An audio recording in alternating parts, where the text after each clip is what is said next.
You walked into a tackle shop, maybe a big box store, maybe a local place closing out a product line, and you spotted a fishing setup sitting on a clearance rack for $100. Rod, reel, already spooled up, maybe a few lures thrown in. And right across the aisle, behind the glass, or hanging on the premium peg, there was a $500 combination that looked like it came from a different planet. Same basic concept. A rod with a reel attached to it. But the price gap between the two was $400 wide. So the question is whether that gap is actually real, or whether you are mostly paying for the name on the blank and the finish on the real body. That is exactly what this video is about. Hit subscribe before we get into it, because if you have ever stood in that aisle and wondered whether the expensive setup was actually worth it, you are going to want to stick around for this one. I'm Jerry Davis, and I've spent enough time around boats, tackle shops, and fishing gear to know when anglers are paying for genuine performance and when they're paying for a logo and a marketing campaign. Today, I'm going to break down a real-world comparison between a $100 clearance setup and a $500 premium combination. And by the end, you'll know exactly where the performance differences actually exist. Where they don't, who needs the expensive version, and who is wasting money buying it. Let's start by being clear about what we are actually comparing here, because this matters a lot. A clearance setup at $100 is not necessarily a cheap setup in the negative sense. Clearance means the retailer is moving product. Sometimes that is because the model is being discontinued, sometimes a new color came out, sometimes they ordered too much. The underlying gear can still be perfectly functional. What you want to know is whether the components inside that $100 combination were designed to perform, or whether they were designed to look good on a rack at a price point that moves volume. $100 buys you a recognizable entry to mid-range spinning combo when it's on clearance. Think along the lines of something like an Ugly Stick GX2 rod paired with a mid-range Abu Garcia or Quantum spinning reel, already spooled with 12-pound monofilament. That combination, full retail, might sit at $150 to $180. On clearance, it hits that $100 mark. The rod is fiberglass composite, the guides are functional if not premium, the reel handle is going to feel plastic, and the drag system is going to be adequate for most freshwater fish under 5 pounds without giving you fits. That is the honest starting point. Not garbage, not impressive, functional. On the other side, a $500 setup changes everything in terms of components and intended performance range. A rod, like a Saint, Croy Mojo base, or a Shimano X-Pride running around $160 to $200, is going to be built on a graphite blank with a significantly faster action, lighter overall weight, and guides fitted with actual quality inserts instead of aluminum oxide bargain bin rings. Pair that with a reel like the Shimano Stratic FL or a Daiwa Tatula LT at $150 to $200, add a spool of quality braid and a fluorocarbon leader, and you are at or near that $500 number pretty quickly. Different animal entirely. The question is how much of that difference you will actually feel on the water. Here is where I want to be honest with you, instead of just picking a winner and calling it done. The gap between these two setups is real in some categories, and nearly invisible in others. Let me go through the ones that matter. Sensitivity is the most obvious place where the expensive setup pulls ahead, and the gap there is not small. Graphite blanks transmit vibration better than fiberglass composite blanks. When you are fishing a finesse rig, a drop shot, or a shaky head in 10 to 20 feet of water, and a bass barely inhales the bait and sits there, you need to feel that. The Ugly Stick style composite blank is going to dampen that feedback. Not completely, but enough that you will miss bites you would have caught with a fast graphite rod. If you fish technique-specific presentations in clear water or around finicky fish, that sensitivity difference costs you fish. That is not an opinion. That is how graphite versus composite construction behaves in practice. And anglers who have fished both setups back to back consistently report the same thing. Now, here is where people overstate the gap. Durability under abuse. Fiberglass composite rods are tougher. They flex more before they snap. The GX2 style construction is famous for surviving the kind of damage that would crack a high modulus graphite rod.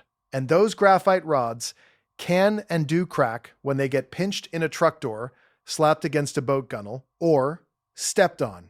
If you're the kind of angler who is not precious about gear, fishes hard, throws gear in the back of a truck, and doesn't think twice about it, you will break a $160 graphite rod before you break a GX2 composite. That is a real cost, not a theoretical one. A cracked St. Croix on a back ramp because you set it down wrong is not a bargain at any price. The real situation follows a similar pattern. The drag on a Shimano Stratic is smoother, more consistent under pressure, and better sealed against water intrusion than the drag on an entry-level Abu Garcia or Quantum Reel. That matters most when you are fighting a fish that makes multiple runs when you need precise drag adjustment while the fish is already on, or when you are fishing in rain or around heavy splash. For a casual weekend bass fisherman throwing crankbaits on a lake with relatively little current, the entry-level drag is going to handle the job most of the time. You are not going to notice the difference between a Stratic drag and a budget reel drag when you are reeling in a 2-pound largemouth. Where you absolutely will notice the real difference is in the gear train smoothness, the bearing quality, and the long-term feel over time. The Stratic and similarly priced reels use better shielded bearings in more critical positions, tighter tolerances in the gear mesh, and body materials that resist flex under load. The budget reel starts showing roughness in the retrieve within a season or two of regular use. Grit gets into less protected bearings, the body flexes slightly under big fish, causing gear wobble. None of that is catastrophic. But the premium reel fished, the same amount is still going to feel close to the way it felt out of the box after 3 years. The budget reel is not. Now let's talk about line, because this is where anglers on a budget can actually close the gap faster than anywhere else. The clearance setup comes spooled with basic monofilament, and depending on the brand, that mono may be fine or it may already have enough memory on the spool to cause tangles out of the gate. Spending $15 to $20 to respooling with a quality monofilament like Berkeley Trilene XL or Sufix Superior, or stepping up to a 10 to 15 pound braid with a fluorocarbon leader, will immediately improve the performance of that $100 setup more than almost any other upgrade you could make. Line touches every single cast and every single fish. It is the connection between you and everything you are doing. And it is also the part most anglers overlook when they buy a clearance combo off the rack. So where does this leave the average angler making a decision? If you are a weekend fisherman who primarily targets largemouth bass, crappie, or panfish in freshwater lakes and ponds, using basic presentations like Texas rigs, crankbaits, or spinners, and you are fishing 3 to 5 times per season, the $100 clearance setup with better line is going to catch fish. It is going to feel adequate. You are not going to be limited by the equipment. In most situations you encounter, putting it bluntly, most fish do not know what kind of rod is being used to present the bait. They know whether the bait looks and moves naturally. A guy who understands his target species, reads the water, and fishes the right presentation at the right depth on a clearance combo is going to outfish a guy with a $500 setup who does not have that knowledge. Equipment does not replace understanding. But here is where I'll push back against the automatic budget recommendation, because it would not be honest to stop there. If you are fishing techniques that require sensitivity, if you are working small jigs along the bottom for finicky spotted bass, if you are throwing light lures on spinning gear where real weight and balance affect fatigue over a long day, or if you are fishing in situations where drag consistency matters, like fishing a big river for stripers or trophy flatheads, the premium setup earns its keep. The $500 combination gives you tools the budget combo genuinely cannot match. Lighter weight over 8 hours reduces arm and wrist fatigue more than most anglers realize until they have fished both. Faster action. Graphite transmits information that composite dampens. A smoother drag gets more fish to the net when runs are fast, and pressure needs to change quickly. Here's a pro tip that most people skip when comparing setups at different price points. Before you dismiss the clearance option completely, look at what specific components are in the reel. A reel with 5 quality ball bearings and a properly designed body beats a reel with 9 low-quality bearings every single time. Bearing count on a spec sheet is one of the most misleading numbers in fishing gear. Manufacturers know anglers look at that number. Retailers know it sells reels. 8 bearings sounds better than 4. But if 4 of those 8 are plastic or thin pressed metal garbage sitting in spots where they contribute nothing to the retrieve, that number is marketing. Open the bail, turn the handle slowly, feel whether the retrieve is smooth throughout a full rotation or whether there is a soft grinding or slight hesitation. That tells you more than the bearing count ever will. Think about the last time you bought a reel. Did you do that? Or did you look at the box, check the gear ratio and bearing count, and take it to the register? There is also the question of where you find your clearance gear, because that matters more than people think. Clearance gear at Bass Pro Shops or Cabela's is moving out for legitimate business reasons. And those companies typically sell authentic product with, at minimum, a manufacturer warranty path. Clearance gear from an unknown third-party seller on a marketplace without a return policy is a different situation entirely. You may be getting a genuine discontinued model, or you may be getting something with cosmetic defects, a previous return, or a spec that was quietly changed from what the box says.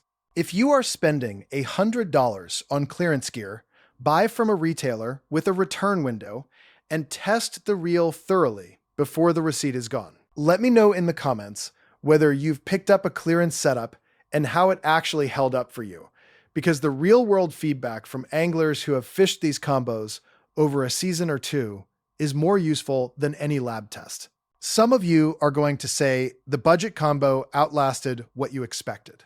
Some of you are going to say it let you down at the worst possible moment. Both of those things happen, and I want to hear about it. Here is the honest conclusion.